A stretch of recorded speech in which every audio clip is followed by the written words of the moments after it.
Israel is threatening to break the ceasefire. Of course! Their defense minister, Israel Katz, is saying that if Iran goes towards developing any nuclear facilities or any long-range missiles, which almost all countries have, they're going to start bombing Iran again.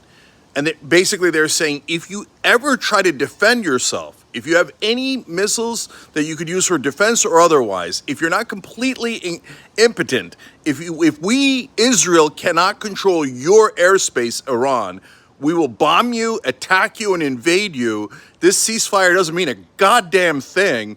We'll attack you whenever the hell we want. And just to make it super clear, he said we're going to do like Lebanon times 100. So what are they doing in Lebanon? In Lebanon, after they wiped out Hezbollah, they've been bombing them ever since in southern Lebanon.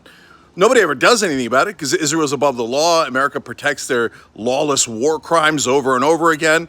So they've just been bombing southern Lebanon. And so they're saying we're going to do that times 100 to Iran, and they call that a ceasefire. That is unreal. That is Israel saying, yeah, we're above the law. We're not going to listen to this stupid ceasefire. The minute we want to, we're going to go right back to bombing the living crap out of Iran because we're Israel. We don't have to follow any laws. All we do is war crimes. And in fact, we have a story about that tonight on the Young Turks, 6 o'clock Eastern, Monday through Friday. Check it out every day. Today, Haaretz, a newspaper in Israel, has a terrific story, an unbelievable story, heartbreaking story about how Israeli soldiers are saying, yes, at the food centers that we've set up, we're killing people on purpose. Innocent civilians on purpose, mowing them down.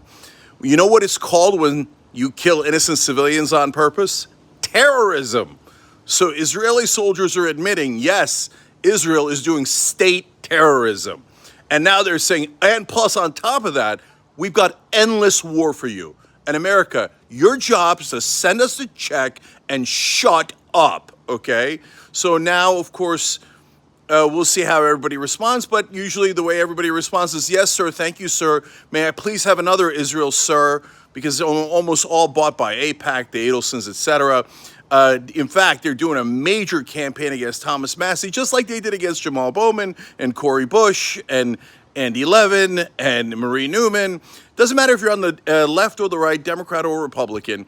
If you don't agree to Israel's war crimes, they will spend an enormous amount of money targeting you and back people like Trump and Biden, who usually follow them to the T. Let's see what Trump does here. Is he America first, or is he just going to bow down to Israel as usual?